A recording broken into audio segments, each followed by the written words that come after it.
Okay, very good. Okay, can we all stand for the pledge of allegiance, please? Where is the flag? That's a great way to start. I was just going to say. Make believe it's in back of me. So we usually have the room upstairs. We have it right to the corner. Okay, I pledge allegiance to the flag of the United States of America and to the republic for which it stands, one nation, under God, indivisible, with liberty and justice for all. Could you please remain standing, please, for Tony Bond? Since our last meeting in March, the following retirees have passed away. Detective Anna Romano, Police Officer Peter Santopia, Detective Clarence Surgeon, who was put to rest today, Lieutenant Thomas Casada, Police Officer James Palmieri, Police Officer Hartley Hurst, Lieutenant Paul Russell, Sergeant Franklin Kennard, Police Officer Richard Holland, Police Officer Winston Bennett, Lieutenant Claude Henry, and Police Officer Dorian Gregoire. Please keep them, their families, all serving in harm's way overseas, and all those on the sick list, especially keep in mind our Second Vice President Harry Hassler, who is scheduled to go in for triple bypass next week. And all our members, again, those on the sick list, recovering from illness, trying to beat the illness, please keep them in your prayers. Thank you. Thank you. Could be seated, please. Okay, can I have a motion from the floor to suspend the reading of Make a motion. name? Second. Second by Danny O'Neill. Okay, we're going to go right into our guest speaker, our first guest speaker.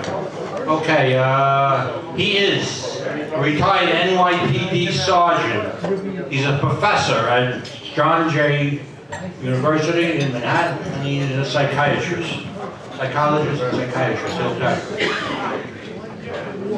Dan Rodafossi. Hello, folks. Glad to be here. Wow, this is a strong. Hold on. Yeah. Okay, let me see. Can everybody hear me? Okay. It's an honor to be here today. And as recent as April 4th, 2012, I was invited by the police writers to talk about what I have been working in for about 20 years, maybe a little bit less now, is dealing with cops that have been traumatized way before 9/11. Dealing with different issues that officers have to cope with. Loss is a pretty big word. And a lot of times, losses do not get expressed by cops because of our culture.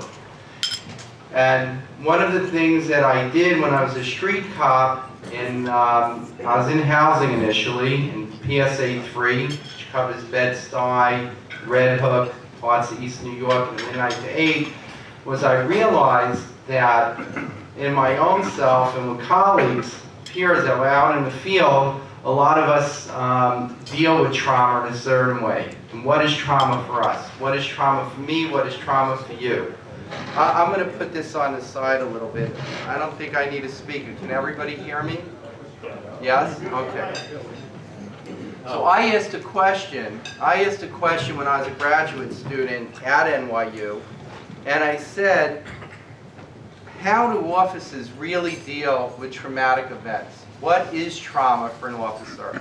And I went out and I started to do research on that. At the time when I went to NYU, and I know everybody in here can identify with this as cops, I was asked, why would a cop want to be a clinical psychologist? Why would a cop want to really get into a school like NYU or Columbia at the time, Columbia University later, where I did my postdoc, and find out, it's kind of fugazi. Why would you be wanting to go into this field?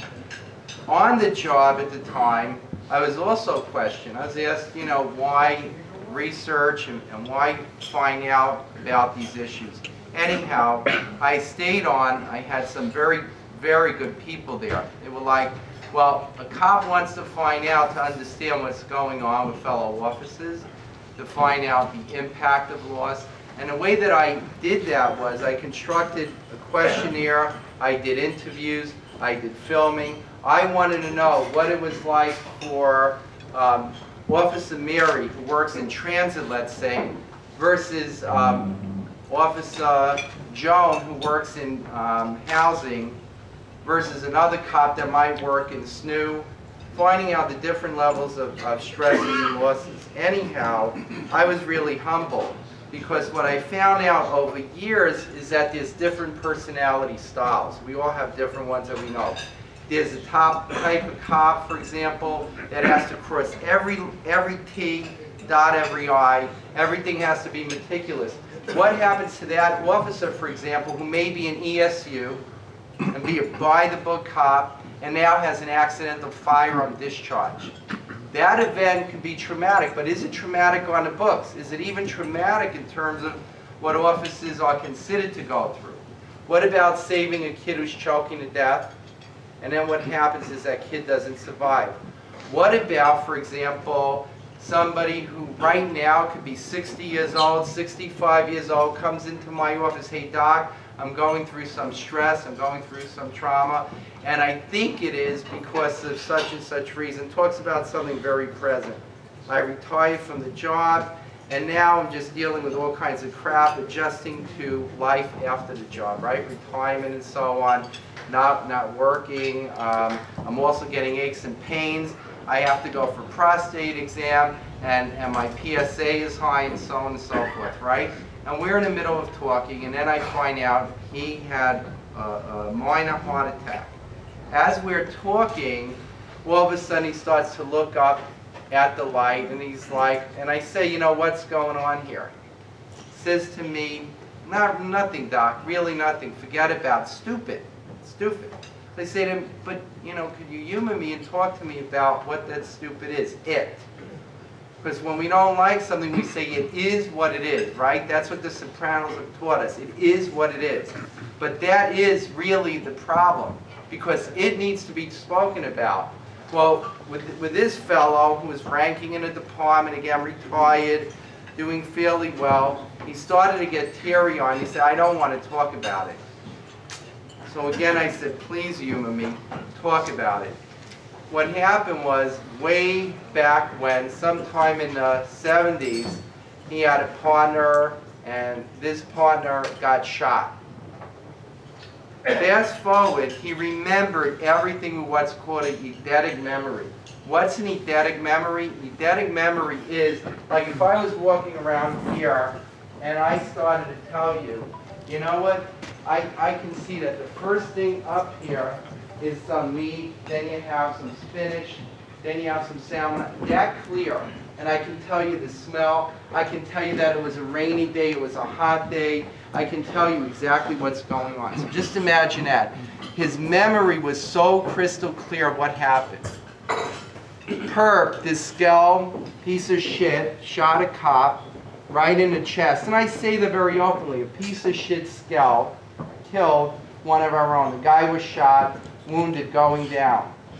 In this very brave and wonderful officer's mind, in his mind, he should have, in his head, grabbed his partner and immediately pulled him to cover, right? Now he's living with this. What happened in reality is that after the guy got shot, he went down, got cover for a second, came back up, grabbed him, and pulled him to safety. And the officer was bleeding profusely, everything else. Returned fire at bad guy. The calls were given. You know, got him down to the R&P, put him in the R&P, and as he was holding him, the officer that he was holding at the time said to him, I think I'm dying. He says, where's my mommy? This is exactly what the cop said it was dying. Where's my mother? Help me. And he was in shock and everything else. Guy had a girlfriend, he's a normal guy, everything else, but this is what happened. Now, the reason I'm bringing this up is that he was blaming himself. He never talked about it, and what he was saying to himself is he was a coward. He was interpreting what had happened to himself, that he was a coward. He said to me, and tried to prove it to me, that he was a coward. Why? Because he said, if I was really a badass, if I was really tough enough, if I really deserved to go up the ranks, I would have, fired back at the guy immediately, not taking cover, and so on. His head. But that's magical thinking, right? We all know it, but he didn't talk about it. It was taboo. And he didn't want to say anything, and he was letting this eat away at him. This came up, in a context of a therapy session much, much, much, much later. So he was holding in a lot of the guilt, a lot of the loss, a lot of what he considered was quote-unquote cowardice and the guilt, that compounding of guilt. And what's so important about it is toxic. Think about it for a moment. You ever get a wart or a pimple and you go, I gotta break that. I gotta break it out, right? Anybody? Right? When you get like a pimple, you get something that's really bad, you gotta take a pee bad. Like, I gotta take a piss really bad. You're on post and you're stuck with it in you. That's what happens when you get tears that build up and grief that you can't express, and it becomes toxic. In a culture where we all gotta perform and look as if, we're invulnerable. And I know, by the way, folks, by this audience, almost everybody here is over some of those myths. But however, a lot of you might have complicated losses and trauma you've never worked through. You've never gotten to speak about. Stuff where you might feel guilty and second-guessing yourself. I bet you if I did this, this would have happened. If I didn't do that, this would have happened. And then you have all that guilt that accumulates and you get nightmares. You get really bad feelings. They come back and they don't go away.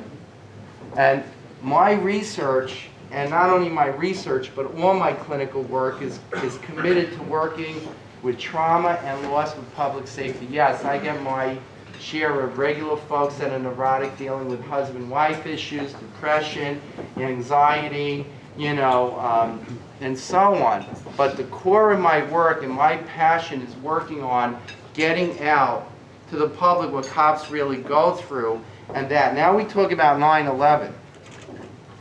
I don't call that stuff critical incidents, by the way. I call it complex trauma.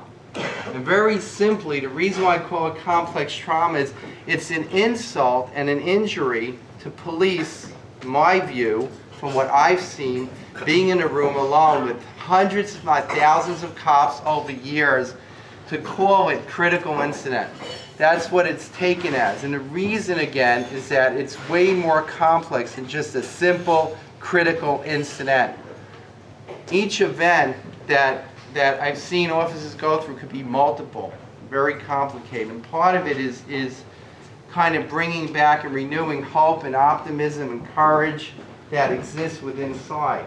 A lot of times, too, when people are facing retirement, or people have retired from the job, that's when that comes back. I had a person who was involved as a delegate who I saw having a crisis. The guy was a great cop on the job, had done so many really good things, never got out some of the losses and trauma that he had suffered earlier in his career. And then all of a sudden it hits like a wave. One of the best things that could be done is acknowledging that there are losses, talking about it. But what we do as a culture, what we do individually, is usually go to quiet practice. Right? Joseph Wambaugh, the LA cop made that really famous. You go and you drink and you whore and you do all kinds of other stuff to burn it off. Again, a lot of folks here are probably not doing that kind of stuff, but certainly drinking it off, yeah. And it's true. It does put it away. It sweeps it under the table, but it still exists. And what do you do when you have those nightmares? So I would be remiss if I didn't bring this up too. First of all, I have two guides that I've written now for cops. The first two were to educate clinicians about what really goes on.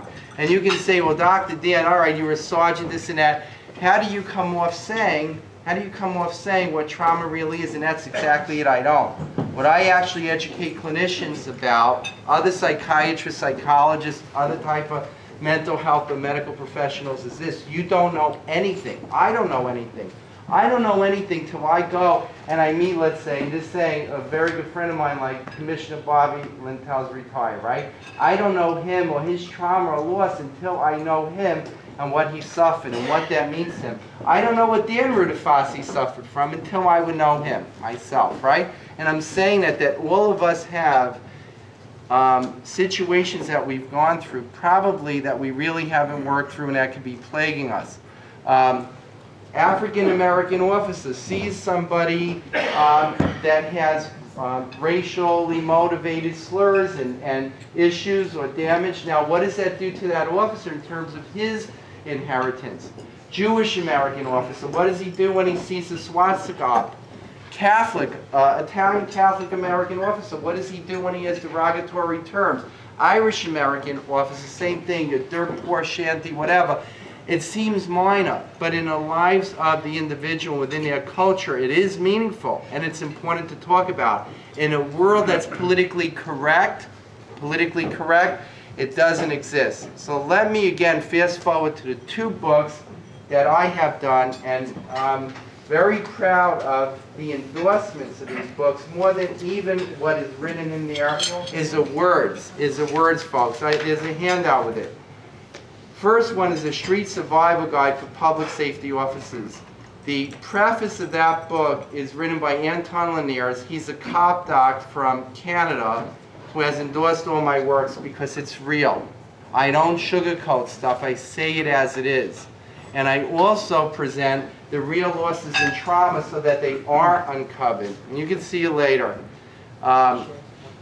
Denny Conroy, who wrote the foreword, was a St. Paul, I'll get it right, Minneapolis cop doc. He was a sergeant. He also became a doc. He stayed on and worked as I did. I also worked with the Drug Enforcement Administration after I retired as their chief psychologist for 2.5, 3 years with their EAP, which was nationwide, the 22 field divisions, the other divisions that they have and all that jazz. But the point that's very important here, in this book, I talk to the different officers, and I talk meaning, what is your personality style? Going back to the initial part of the talk, right? The hyper-focused type.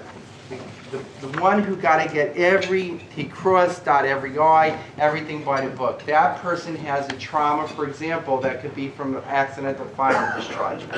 The hot dog type of cop, the hyper-excited, we all know that type of cop too, maybe you as well.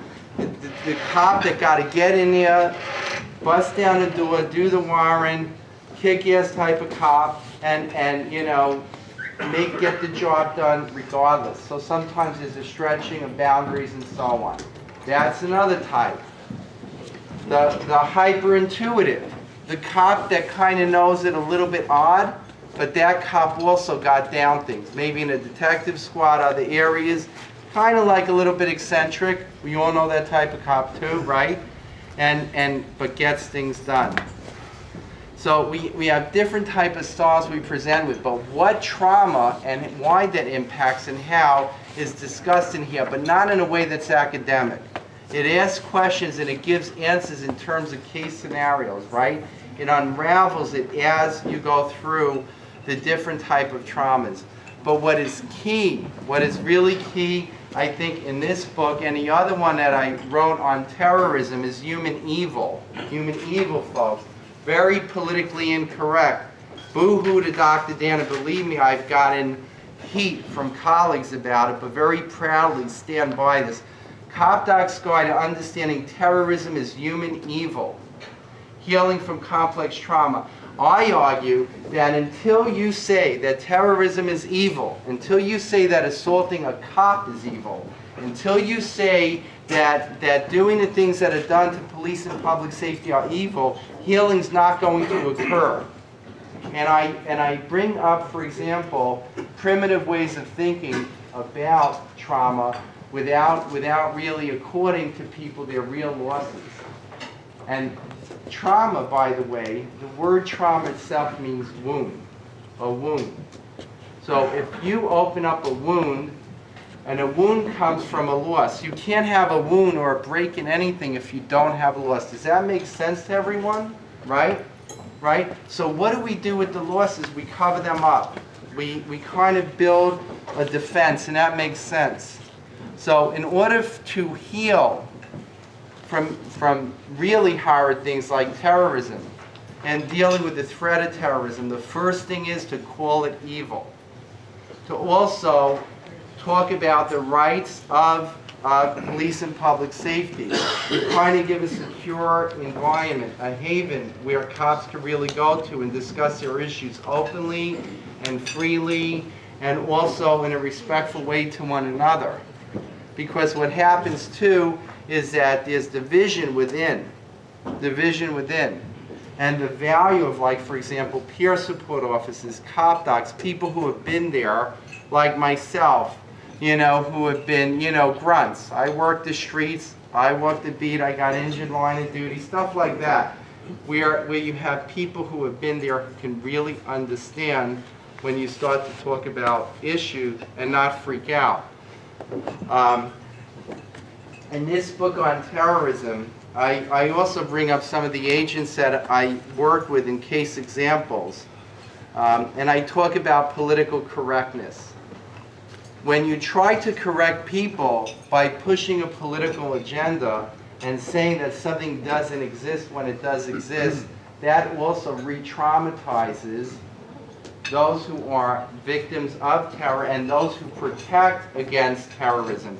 Because those who protect against terrorism vis-a-vis us, for example, and you individually, when you disenfranchise or separate and break the aspect that should be valued in the great job that's done and what you've done. And let's say you're saying now too, I'm retired, but you never really retire from the job, you're here.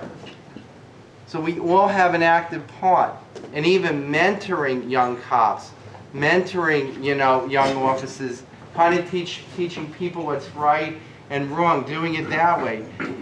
That kind of addresses a political correctness to just speaking out and saying what's real. So in this book too, I get into that, the damage that's done. And I'll give you one key example, and then I'll talk about the reason that the preface of this book was written by Colonel Danny McKnight from Black Hawk Down, who's a friend of mine. I met when I was working in the DEA.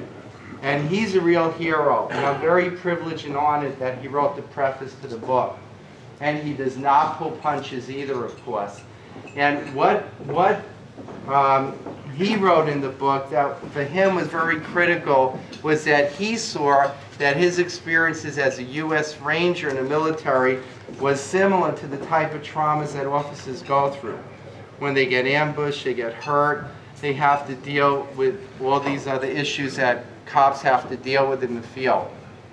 The other person who endorsed it, and in this one wrote the foreword to the book, was Lieutenant Colonel Grossman, who introduced the idea, also that's very politically incorrect, that when military or police kill, they're not murdering.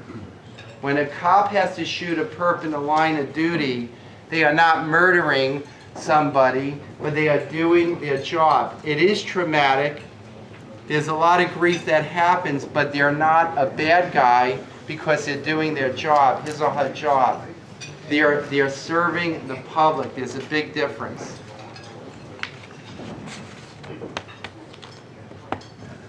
I know I've kind of like come on this as a dinner. This should be a joyous occasion, and I certainly don't mean to be somber here.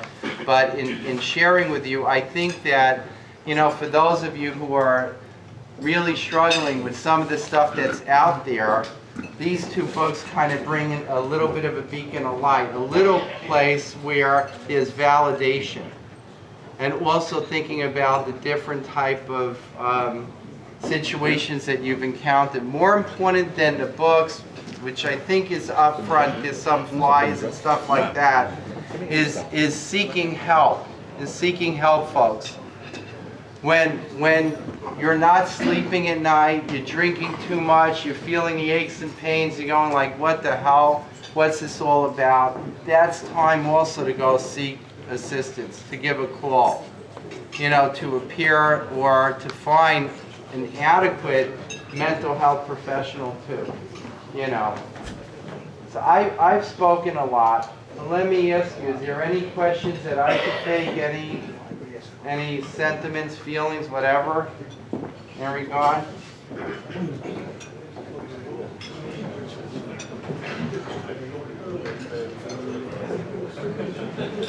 Anything, ladies, gentlemen? Thank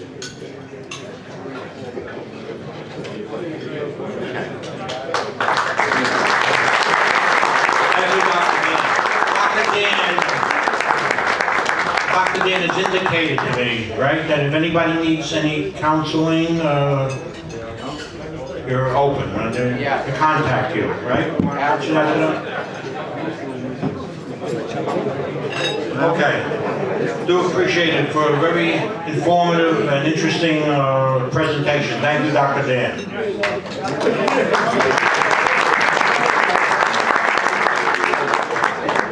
Okay, the Met tickets, the Met Yankee tickets. Anybody that indicated they wanted, or we reserved them? See Mary in the back, she's handling it. Who had indicated.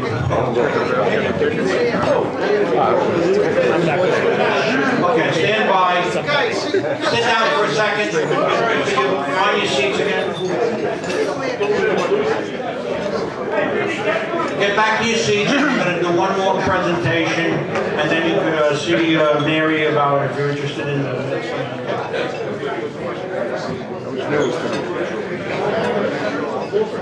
Tell me we're flying. You go flying, tell me. Okay, we have a special guest here tonight. A special guest. What more can I say about him? The way I understand it, there was only one police officer in the history of the NYPD that went from patrolman to first grade, a living first grade detective, a living police officer that went from patrolman to first grade detective overnight. This happened more than 60 years ago. We have that police officer tonight. All the old timers, and we got a lot of old timers here tonight. I mean, we're old. You're going to remember who I'm going to be referring to. He's sitting right in front of me, to my right, and he's 86 years old. God bless is right. He is retired first grade detective Don Shea. His claim to fame was 60 years ago, this past January, he was the officer, he captured the most famous bank robbery of all times. Willie Sutton. Nice.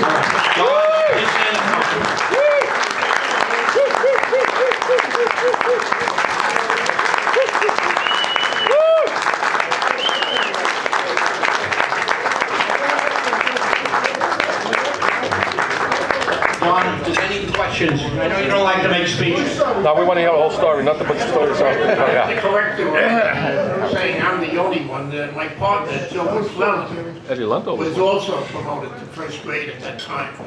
And Louis Wiener, who was the detective, he was promoted to second grade, which he didn't like, but he wasn't there all the time either. So.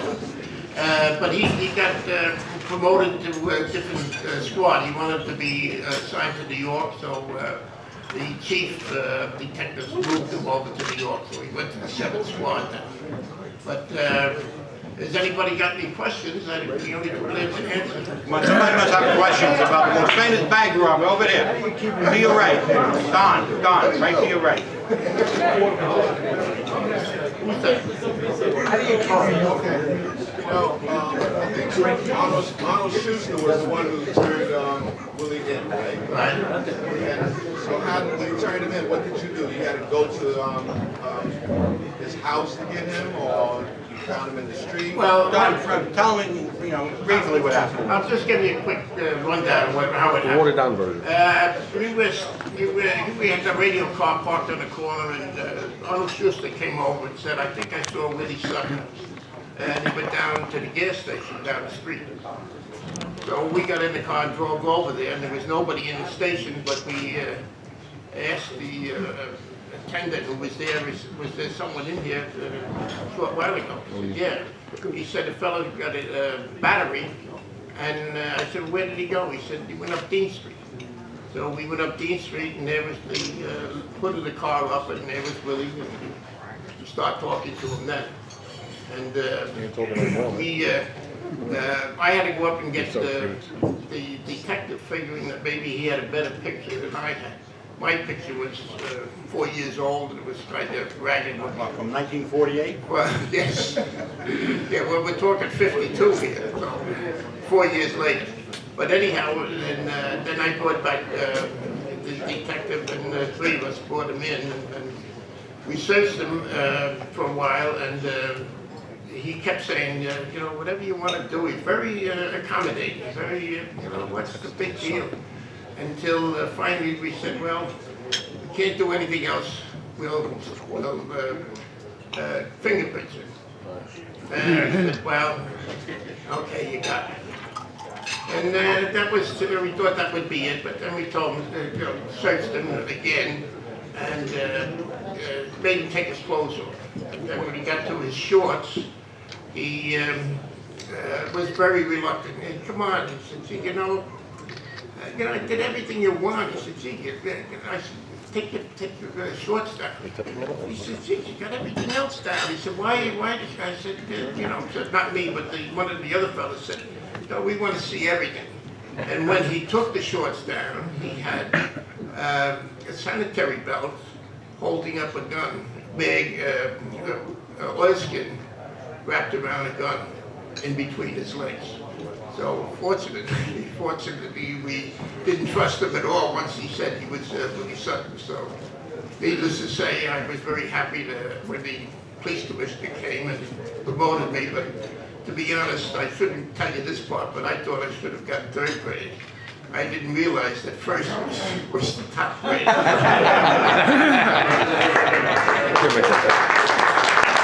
Congratulations.